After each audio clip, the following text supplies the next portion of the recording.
Hey everyone, this is Athletes and Antiquities. For the fourth episode of Card of the Day, we're looking at the most iconic card in the entire Pokemon hobby.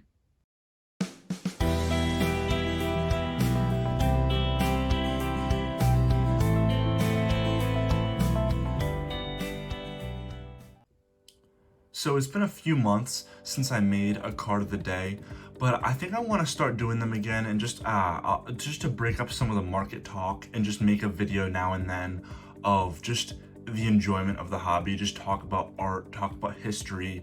I don't want to talk about money or anything too heavily. So this is more of a soft reboot, where here on out I'll try and make these a little bit more consistent. Maybe like once every few weeks I'll make one of these. And if there's a specific card you want to see in this that you've seen in some other video, let me know and I'll try and incorporate it. So in this video for our soft reboot, we have base set Charizard. I'm going to talk about this, and I'm going to talk about all the other variants of this Charizard artwork as well. So this is obviously the most iconic card in the hobby. It's illustrated by Michihiro Arita. Arita illustrated lots of the base set cards alongside people like Ken Sugimori. And this was like the first iconic image of Charizard that most of the hobby had seen. So I think, in my opinion, this card, this art in general, but more importantly this card, belongs on the Mount Rushmore of not just Pokemon, but of trading cards as a whole. So my Mount Rushmore, you can argue with this in the comments if you disagree, but my Mount Rushmore for cards is the 52 Topps Mickey Mantle, the 86 Fleer Michael Jordan, the 79 OPG Wayne Gretzky, and the Black Lotus from Magic the Gathering, and then this base set Charizard. So I think that panel of cards just represents cards as a whole. It represents TCGs, it represents sports, it represents a bunch of very important decades in the trading card hobby as a whole. And so for this Charizard, in base set, there are 4 versions. I'm going to put them on screen just so you can see a little picture of each one. So it had the first edition print, which was denoted with the first edition logo in the bottom left of the artwork.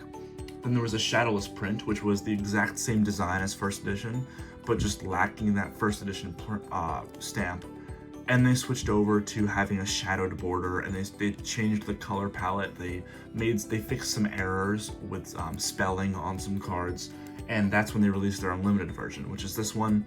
So you see there's the shadowed border here. If you compare it to an unlimited, if you compare it to a first edition or a shadowless, you'll see this border is flat on this right side. There's no sense of depth there that they kind of get after with the shadow, and the shading of the card is a little bit different, as you'd find with the rest of base set as a whole.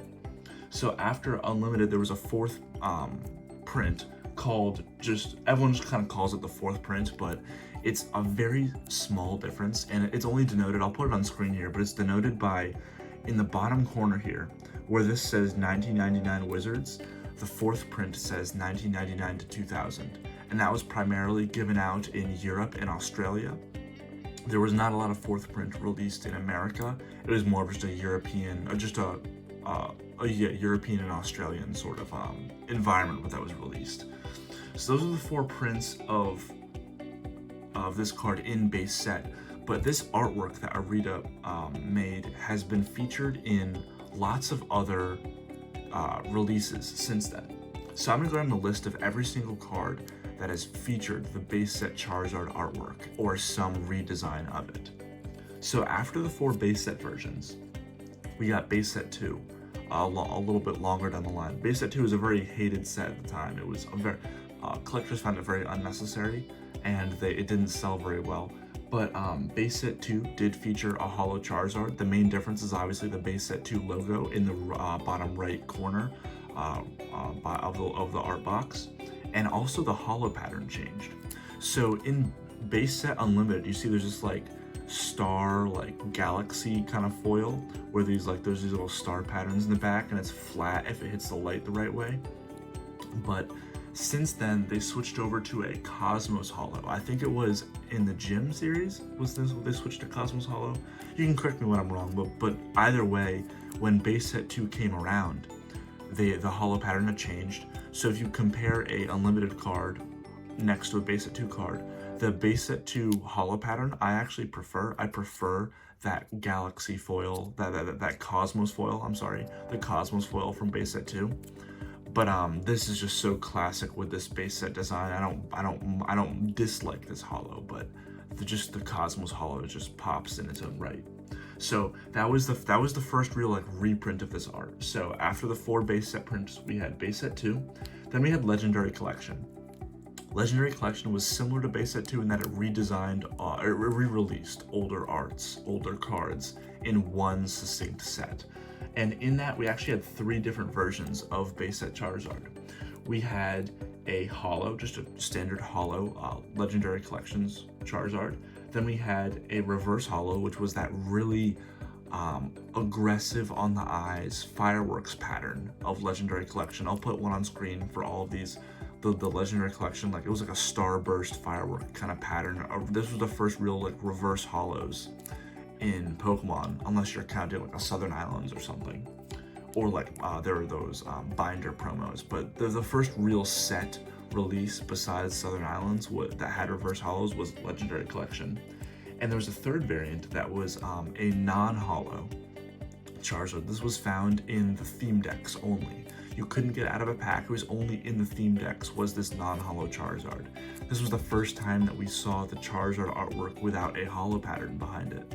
So very interesting, kind of a unique release there.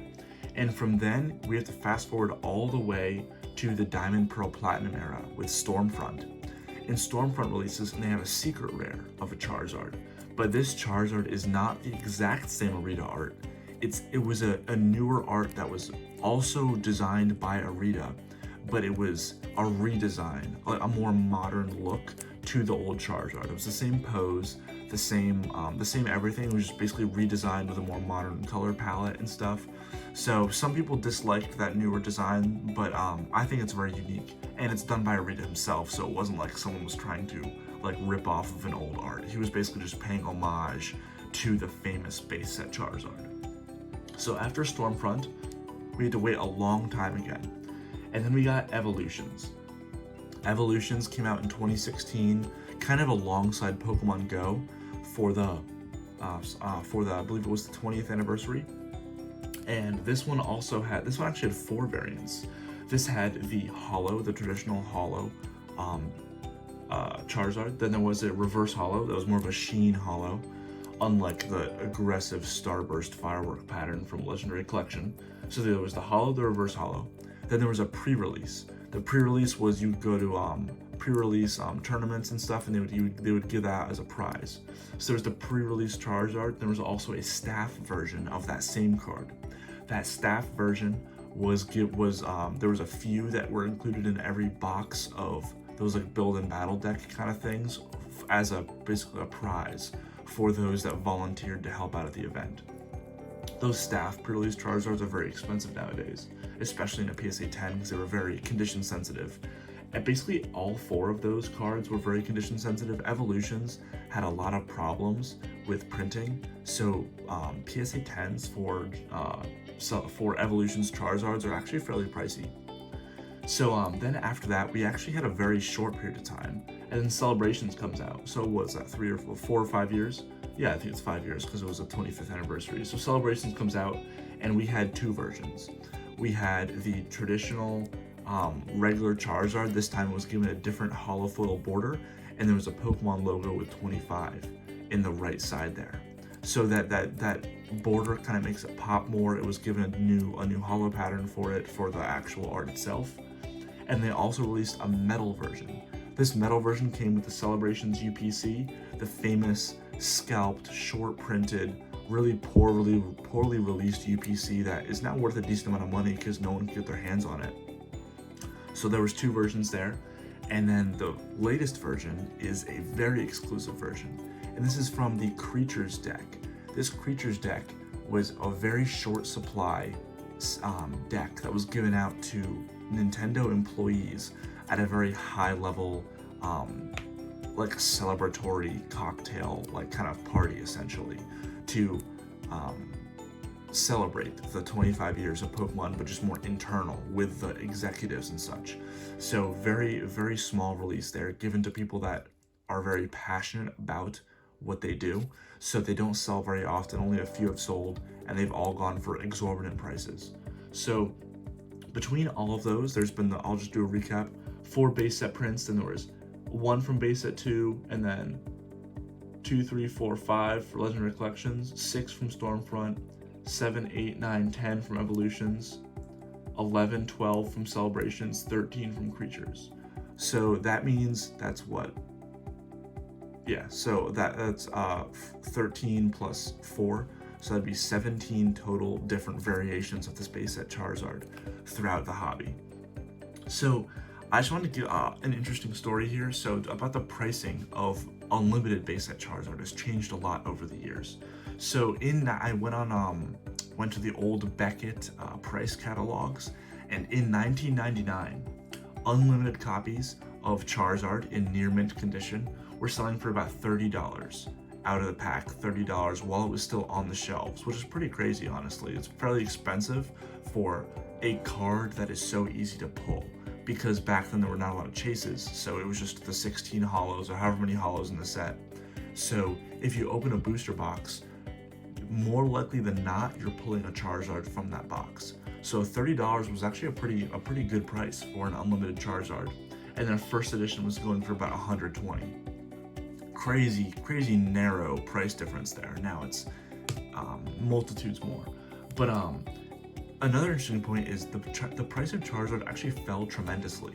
So I've explained it before, but me personally, I got into the hobby in the late EX, early Diamond and Pearl era. This was a very low point in the hobby when there was not a lot of attention. There was not a lot of attention on it. So those $30 unlimited Charizards fell to about $10. That's actually what I picked up this card for. This card is my childhood Charizard. Most of my cards from my childhood I treated very poorly, but I knew this card was special, so I put it in a sleeve in a top loader and I basically didn't touch it. So I bought this card. I remember I was actually with my father and I asked my father for it because it looked like a really good copy. So my father paid $10 for this card as a gift to me, and I kept it in a top loader for about over 10 years, and then I finally graded it and it got back the 8, which I was very proud of for being a childhood card. I could have sold it and then used that to help pay for a 9 or something, but I'd just rather have my childhood Charizard in such a high grade. I wouldn't trade this for a 10. So that's when this card, even being the mix of it being a childhood card and it being such an important card, I've looked at this card hundreds of times, but every time it gives you a sense of nostalgia, which is interesting for me because I was never around in 1999. I don't have the nostalgia of base set being on the shelves. I've never opened a base set pack before, but when I look at this, because I got this as a child, especially with my father, it has a very I have a very deep connection to it outside of being able to outside like the 1999 hype. I have a very personal connection to this card just from my childhood of 2005, 2006, 2007, that sort of time frame. And so whenever I look at this card, it never gets old. And I actually have a question. If anyone's made it this far in the video, just looking at one card, it might be kind of boring to look at this one card, so let me know if this is kind of the thing you want to see in the future. But for people that weren't around in 1999, or even got to experience this card as a child like I did, even though mine was in a different capacity, what do you think of when you see this card? If you entered the hobby in 2016, 2018, 2020, even in the 2021 boom, or even 2022, if you entered this hobby recently and you have no nostalgia for base set Charizard, I would like to know what you think of this card. Do you care? Do you not care? And there's no right answer. I won't be offended if you don't care, but I find it very interesting. I want to see how much of the infatuation with this card is just pure nostalgia and how much of it is more of an objective way of looking at it. Because if you have no nostalgia for this card, you might not care about base set Charizard. you might appreciate it for its history. But if you don't have that connection, how do you view this? I'd be very interested to know. But yes, let me know in the comments, and also let me know, do you want to see more of these videos where it's just a deep dive on one specific card? More of these card of the days, because I can certainly do them. They're very easy to do, and it's a fun break for me from talking. I love talking about the market, but it's a lot of money talk, and I love talking about this just to appreciate art, appreciate the history of the hobby, and appreciate kind of the cards that built what we have today. So that's all for today. Thanks. Bye.